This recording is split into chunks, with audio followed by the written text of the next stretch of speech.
ലൗള ഇപ്പൊ പോയില്ലട്ടോ. അവിടെ 2 മാസം അവിടെ നിക്കി പിന്നെ പോവാ. മനസ്സിലോ? ആയിക്കോട്ടെ ആയിക്കോട്ടെ, മനസ്സിലായി. അവിടെ വീട്ടില് അവിടെ ബോഡി ഉണ്ട്. ബോഡിയിൽ എന്റെ കട്ടിക്കുച്ച പിന്നെ പോവാട്ടോ. अड़ेंगा चंगाई अंदर लूजर फुंडे सेटल है ले पूछने ला धरा पड़ेंगे आगे चले जाएंगे तो अंदर चंगाई सेटल है अपन फोन रखेंगे बाद में फोन करेंगे ठीक है अपन दारू पिएंगे okay okay okay bye see you not for mind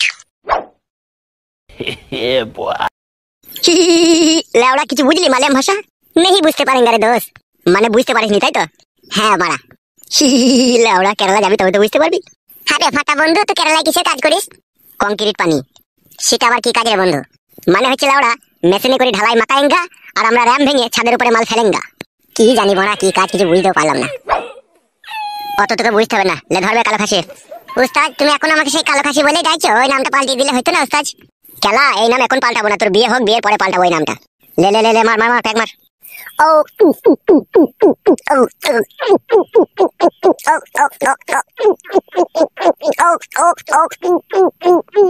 এই বুকাচোদা মরণ খা খেয়েছি লাইবে গুড মর্নিং ভাই দে বোতল দে উস্তাদ এইভাবে মুখে রাহার কেড়ে নিলা তো তুই যা বুকাচোদা যা টান মারছিস মদের বোতলে আমাকে আবার আলাদা করে ওভার টাইম কাজ করতে হবে লে ধর হালকা করে এক প্যাক মার বাবা লো কত খালি কই দিয়েছে বে লে লে লে তুই খা ও শালার পেটে কাশি মাসে যে ও ও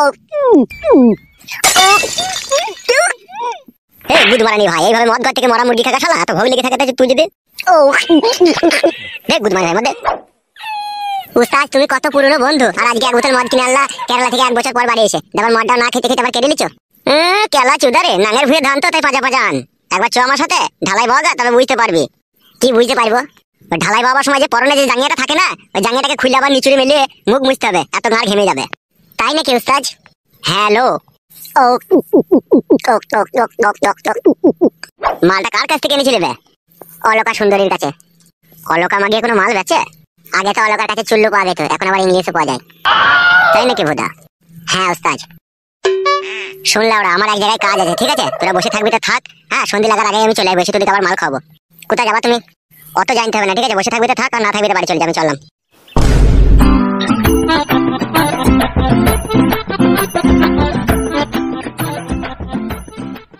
কিরকম বন্ধু বুঝতে পারছিস তো যদি ভাই মদ খাইলো না আবার কোথায় গেল সেটাও বললো না পরের যাই 2-1 প্যাক পাই ভাই সেটাতেই আনন্দ কে কি কইছে না কইছে অত খবর লাভ কি আমাদের তুই তো বুকাচোদা বোতল খালি করে দিলি বেজা টান দিলি তো না টান মারলে হবে বড় আবার কবে পাবো না পাবো লাউড়া বসে থাকবি নাকি ও আইলে আবার মাল খাবে বললো কি করবি মানে বাড়ি যাই বা কি বাল ছিড়বি বসেই থাক ও তো এখনই আসবে দেখ এলে আবার 100-150 টাকা খাম করা হবে ঠিক বলেছিস মানে বসেই থাকি লাই হ্যাঁ বাড়া বসেই থাক ঝুমা বলো কি বলবে বলো বলছি প্রথম সন্তান যদি আমাদের পুত্র সন্তান হয় তাহলে কি নাম রাখবে তুমি বলো তুমি কি নাম রাখবে আমার নামেই টান করে রাখবো আমার নাম তো ফটকে তাহলে আমার বেটা যদি হয় বেটার নাম দেবো ফিটকিরি খেপাচোদা ফিটকিরি আবার কারো নাম হয় নাকি কেন আমার নাম যদি ফটকে হতে পারে তাহলে আমার ছেলের নাম ফিটকিরি কেন হবে না আগে ছেলেটা হোক তো তবে দেখা যাবে আমি যা বুঝতে পারছি যদি 20-22 দিন এইভাবে যদি কাজ চলতে থাকে না 20-22 দিনের মধ্যে তুমি দেখবে ডেলিভারি হয়ে যাবে খেপাচোদা বিয়েও করেনি বিয়ের বরযাত্রীও যায়নি কেন জান যদি প্রত্যেকদিন 2-3 বার করে করি তাহলে 20-22 দিনের মধ্যে ছেলে হবে না না গো খেপাচোদা স্বামী ছেলে হতে পুরো 9 মাস 9.5 মাস টাইম লাগে পেটে বাচ্চা আসবে পেট হবে ডাক্তার দেখাবো পেটে ছবি হবে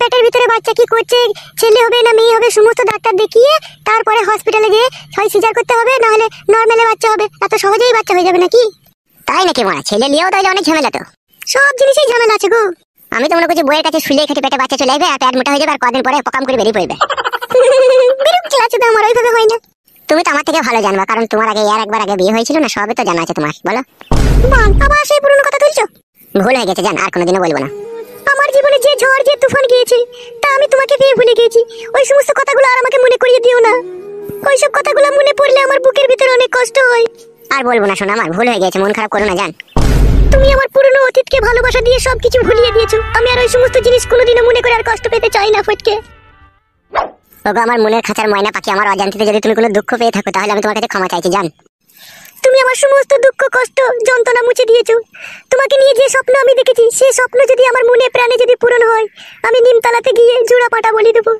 আমার সোনার ময়না পাখি এত বড় একটা গভীর স্বপ্ন দেখে মনের মধ্যে লুকিয়ে রেখে দিয়েছো আর আমি তোমার স্বামী আমি অজানা আমাকে একটু বলো না জান আমিও শুনি যে স্বপ্ন আমি দেখেছি তা শুধুই তোমাকে নিয়েই দেখেছি আমি সেই স্বপ্ন বলো না আমার জান কি স্বপ্ন দেখেছো বলো আমি বন্ধনের কিস্তির লোন নেবো 50,000 টাকা আর সেই 50,000 টাকাটা আমি তোমার হাতে তুলে দেবো তুমি ব্যবসা বাণিজ্য করে জমি জায়গা কই কিনবে, ঘর বাড়ি করবে, আরো সোনাই সোহাগা করে তুলবে তুমি। তাই নাকি জান? তুমি নুন হলি ব্যাপার।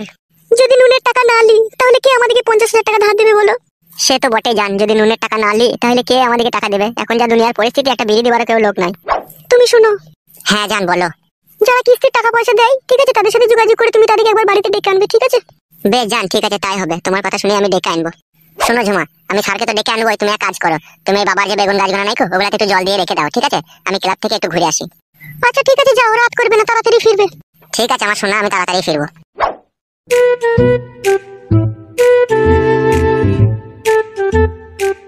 না, একটু বেগুন গাছগুলো জল দিয়ে দিগা।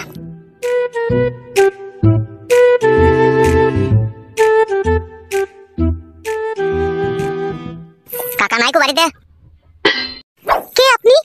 আমাকে তুমি চিনতে পারবে না বৌদি, আমি কেরালায় থাকি, এই তো কদিন হলো বাড়ি এসেছি।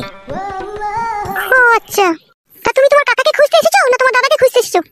আমি আবার একটু স্পষ্ট কথা ছেলে বৌদি, সত্যি কথা যদি আবার না বলি না, আমার আবার সারা রাত ঘুম আসে না। তাই নাকি? তাহলে কি সত্যি কথা বলতে চাও বলো? ফটকে ভাই তোমাকে বিয়ে করেছে, এই খবরটা আমি পাড়াতে কয়েকটা আমার বন্ধু বান্ধবের মুখে শুনতে পেলাম, ওই জন্যই আর কি তোমার সাথে একটু দেখা করতে এলাম। হ্যাঁ, তা বলো, কি বলবে? বৌদির সাথে দেখা করবো খালি হাতে, তা তো হয় না বৌদি, তাই তোমার জন্য একটা গিফট এনেছি আমি। কি গিফট এনেছো? এই নাও বৌদি, ধরো, এই মোবাইলটা তোমার জন্য গিফট এনেছি আমি। ও মা, এত দামি একটা মোবাইল আমি নিতে পারবো না গো। দেখো বৌদি, দেওরের হাতে থেকে যদি এই গিফটটা তুমি যদি না নাও, তাহলে আমি জানবো তুমি পুরোপুরি ভাবে আমাকে অসম্মান করে বাড়ি থেকে তাড়িয়ে দিতে চাইছো। না না ভাই, ছি ছি, এই কথা বলবো কেন ভাই তোমাকে আমি? তাহলে নাও বৌদি, ধরো মোবাইলটা। মোবাইলটা নিলে তোমার দাদা যদি কখনো জানতে পারে তাহলে তো অশান্তি লেগে যাবে গো। তুমি যদি দাদাকে বলো আমাকে মোবাইল গিফট করেছে তোমাদের পাড়ার একটা তোমার বন্ধু, তাহলে অশান্তি লেগে যাবে। আর তুমি যদি মোবাইলটা নিয়ে লুকিয়ে রেখে দাও, আর তুমি যদি বলো এটা আমি কুড়িয়ে পেয়েছি বা কিনেছি, তাহলে দাদা কোনোদিনই জানতে পারবে না। বেশ ঠিক আছে, দাও তাহলে। লাও মোবাইলটা। তাহলে বৌদি ভালো থেকো, হ্যাঁ আসছি, হ্যাঁ। ও ভাই শোনো। হ্যাঁ বলো বৌদি। বলছি, এত সুন্দর একটা দামি মোবাইল গিফট তুমি আমাকে উপহার দিলে, আর এক কাপ চা না খেয়ে চলে যাবে তুমি আমার বাড়ি থেকে? তা কি করে হয় ভাই? বৌদি তুমি বড় মুখ করে বলছো এক কাপ চা খেতে, আমি বা চাটা না খেয়ে কি করে চলে যাই? তাহলে খাও এক কাপ চা। এসো ঘরে এসো। হ্যাঁ বৌদি চলো। বৌদি এরকম চা বানানো কি করে শিখলে তুমি, এত টেস্টিং চা? শিখতে হবে ভাই, মেয়ে হয়ে যখন জন্ম নিয়েছি তখন তো সবই শিখতে হবে, বলো। একটা কথা বলবো বৌদি? হ্যাঁ ভাই বলো, কি বলবে? মনের মধ্যে আমার অনেক বড় আশা আছে, তোমার মতো একটা সুন্দরী রূপসী মেয়েকে আমি বিয়ে করবো, কিন্তু জানি না সেই মেয়েকে পাবো কিনা। পাবে ভাই, তুমি মনের মধ্যে এত বড় একটা আশা করে রেখে দিয়েছো, আর আমার মতো সুন্দরী মেয়ে পাবে না তা কি করে হয় ভাই? পাবে, অবশ্যই পাবে তুমি। বৌদি ওই মোবাইলটা যে তোমাকে গিফট করলাম, তোমার স্বামী যেন কোনোদিনও জানতে না পারে, ঠিক আছে? কোনোদিনও যদি জানতেও পারে যে মোবাইলটা তুমি কোথায় পেলে, যদি তোমাকে জিজ্ঞেস করে, তুমি বলবে আমি কলতলায় জল আনতে গিয়ে কুড়িয়ে পেয়েছি, বুঝতে পেরেছো তো? না হলে সে ছোড়া আবার একটু টেরি মাতালে আছে, সে আবার ওদিক খুদি করে জিজ্ঞেস করবে কোথায় পেলে, কে দিল, হাবি যাবি, নানা রকম প্রশ্ন তুলে ধরবে।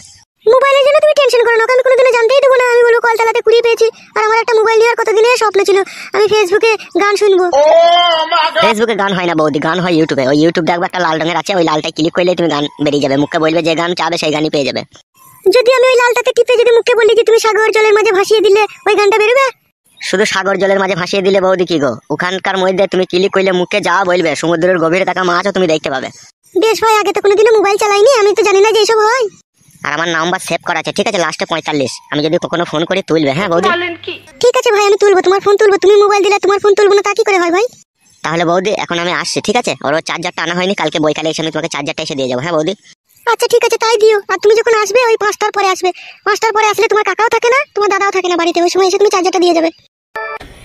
কি ভাবছো ভাই? ভাবলাম তুমি কি সুন্দর গো, কি সুন্দর তোমার মুখের কথাবার্তা, সেটাই ভাবলাম। তাহলে বৌদি আমি এখন আসি, আবার পরে কথা হবে, হ্যাঁ? আচ্ছা ঠিক আছে। কি দেখছো মুখ করে তাকিয়ে এইভাবে করে? ওইটাই দেখলাম, তোমার মতো সুন্দরী মেয়েকে আমি বিয়ে করতে পারবো তো? কি বলছো তুমি এসব? ভাবলাম বৌদি তোমার মতন ওই রকমই যেন দেখতে হয়। তাহলে আসি বৌদি এখন, হ্যাঁ ভালো থেকো জানো। আচ্ছা ঠিক আছে।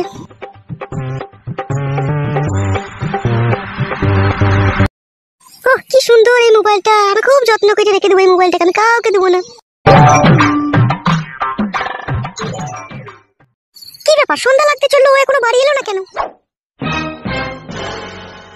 কে রে? এই ছোড়া, কে তুই? কাকা চিনতে পারছেন না আমাকে? আমি ফাটা। ফাটা? এখানে কি গান মারাতে এসেছিলি বে তুই? বাবা, ও আপনাকেই খোঁজ করতে এসেছিল বাবা। তাহলে লাউড়া মুখো, আমার খোঁজে কিসের জন্য এসেছিস বে? মানুষকে আমরা ভালোবাসাটা মনে হচ্ছে মহাপাপ। ছোটবেলায় তোমার বাড়ি থেকে কত বেগুন চুরি করে নিয়ে গেতাম, আমি এখন বড় হয়ে গেছি, কেরালায় থাকি, কাজ করি, বাড়ি এসেছি, তাই তোমাকে দেখতে এসেছি, আর তুমি আমাকে উল্টো পাল্টা কথা বলছো কাকা। ও তা বলবি তো বড়া, তুই সেই আমার সেই ছোটবেলায় বেগুন চুরি করে নিয়ে গেছিস, তুই সেই ফাটা, তা আগে বলবি তো, তুই সুফলে ছেলে না? হ্যাঁ হি কাকা মারা এতক্ষণে চিনতে পেরেছে ভাইপোকে। তাহারে ভাই, তুই তো অনেক বড় হয়ে গেছিস, তা কেরালায় কিসের কাজ করিস তুই? কংক্রিট পানি। তা মানে কি রে? তার মানে হচ্ছে কাকা, ঢালাইয়ের মেশিনে করে মাল মাকায়েঙ্গা, আর আমরা ঢেপ বড় করেঙ্গা, মাথায় কড়াই চাপায়েঙ্গা, ছাদে লেগে দুম করে ফেলেঙ্গা। সে লেওড়া আবার কি কাজ রে বাড়া, দুম করে ফেলেঙ্গা? আমার সাথে পাঠিয়ে দাও কাকা তোমার ছেলে ফটকিকে, আমার সাথে কেরালা গিয়ে ঢালাইয়ে কাজ করবে। ডেলি 800-900 টাকা মজুরি আছে। তাই নাকি মারা? 800-900 টাকা মজুরি? শুধু 800-900 টাকা মজুরি দেয় না কাকা, যেখান থেকে নিয়ে যাবে, যতদূর নিয়ে যাবে ফ্রিতে নিয়ে যাবে তোমাকে, ওরাই বাস ভাড়া দিয়ে দিবে। আবার সকালে নিয়ে গিয়েই তোমাকে আর কি কাটান চা দিবে, কলা দিবে। কাটান চা মানে? লাল চা যেগুলো আমরা বাড়িতে করে খাই সেগুলোকে ওরা কাটান চা বলে। কত গাঁয়ের পাকামো শালাদের লাল চাটাকে আবার কাটান চা মারাইছে। শুধু কি ওইটাই ওদের ঘাড় পাকামো? ওদের আরো ঘাড় পাকামো মেলা আছে কাকা। তাই নাকি ভুদা? সেটা আবার কিরকম রে? আমরা যে পানিটা খাই, যে পানিতে চান করি, যে পানিতে রান্না করি, সেই পানিটাকে ওরা বেল্লম বলে কাকা। তাই নাকি ভুদা? শালারা পাকা খান কি ছেলে রে, পানিটাকেও বেললাম বলছে? শুধু কি তাই কাকা, তাই বলেও রেহাই দেয়নি কো। যদি আবার একটু পানিটা যদি গরম হয়ে যায় তাকে আবার চুর বেল্লম বলে কাকা। আর খাওয়া দাওয়া কবার করে দেয় রে দিনে? আমরা তো কাকা ঢালাইয়ের কাজ করি, তাই সকালে গাড়ি থেকে রেমে র্যাম টেপে খালি করে ফিটফাট করে ছাদের উপরে লাগিয়ে দিয়ে তো কাটান চা আর একটা করে সিদ্ধ কলা দিয়ে দেয়। ওই কলা ফলাকে ঢালাই বাড়িতে বুদুম শুরু করে দিয়ে, ঢালাই ফলাই বানানোর পরে যখন আধেক ছাদ ঢালা হয় তখন ওরা কি করে, ওই কাঞ্চি ভাত আর ওই শুকুই দেয় একটা করে। কি বলিলে ওরা? এত বড় একটা শহর, সেখানে শুকুই খাস তোরা? কি আর বলবো কাকা, খানকি ছেলেটা আমাদেরকে শুকুই খেয়েও রেহাই দেয়নি কো। তার সাথে ওই গাছের ওই নারকেলগুলোকে পাইবে, পেরে ওই মিক্সচার মেশিনে ভরে আর ওই শুকনো কাঁচা লঙ্কা ভরে দেবে, দুটাকে মিক্সিং করে ওই ভাতের পাশে একটু করে দিবে। আর তরকারি দেবে না? না, সব বাড়িতে তরকারি দেয় না কাকা। 100টা বাড়িতে যদি কাজে যায় তার মধ্যে 70-80টা বাড়িতে ওই ওই নারকেল ছানা দেয়, আর 2-1টা বাড়িতে তাও আবার পচা কারি দেয়। কি লাউড়া, পচা তরকারি দেয়? পচা তরকারি লয় গো কাকা, পচা কারি। ওটাও এক ধরনের সবজি টবজি দিয়ে বানায়, যেরকম আলু পটল ঝিঙে মুল্লু হেড্ডা বেড্ডা সব এক জায়গায় পাইল করে গাঁড়ি মেরে দিয়ে দেবে, গরম ভাতের সাথে হু হু হু করে খেতে হবে কাকা। সর্বনাশ, আমার ছেলে ওয়া খেয়ে থাকতে পারবে না রে। ও আমার ছেলে মাছ মাংস খাওয়া ছেলে, তোর ওই পচাকারি আর ওই নারকেল ছানা দেখলে ও শালা কলা তালা দিয়ে ছুটি বাড়ি পাইলে আইবে। আমরাও তো কাকা ওইসব খেয়ে কাজ করছি বলো। তুই খেয়ে থাকতে পারবি? তুই যে 12 চোদা, তুই যে মদ গাঁজা চুল্লু সব খাস, তুই খেতে পারবি না? তা কে খেতে পারবে? আমি মদ খাই কাকা, কেন এত বড় ইলজাম আমার উপরে লাগাইছে? আমি এসব কোনোদিনও ছুঁই না। আচ্ছা বেশ ঠিক আছে, যা, অনেক কথা হইলো, বেলা বাড়ি যা। আর কখনো যেন হুটহাট করে বাড়ি আসিস না, যেন বাড়িতে বউ মাছ আমার আবার। এই মানুষের প্রতি মানুষের সন্দেহের জন্য তো দুনিয়াতে কোনো আয় উন্নতি নাই কো। ও বেলা ওরা মুখো, আমার উন্নতি দরকার নাই, তুই পালা। আর বেগুন ফেগুন চুরি করিনি তো আবার? হি হি হি কাকা, আবার বেগুন চুরি করলে হয়? এখন আমি বড় হয়ে গেছি যে। সেই জন্যই তো বলছি রে বুকা চোদা, ঘুনু ঘুনু যেন আমার বাড়ি আসিস না। বেশ ঠিক আছে কাকা, আসবো না বলা। আর বৌমা, তোমাকেও বলছি, এরকম আজে বাজে ছেলের সাথে কথা ফথা বলো না, জানো এরা ছেলে ভালো লয়। আচ্ছা ঠিক আছে বাবা, তাই হবে। এদের সাথে তো আমি কথা বলিনি, ওরা আপনাকেই খুঁজতে এসেছিল। ও শালোরা ছেলে ভালো লয়, ওদের মনে সবসময় কুমতলব থাকে। বলেন কি?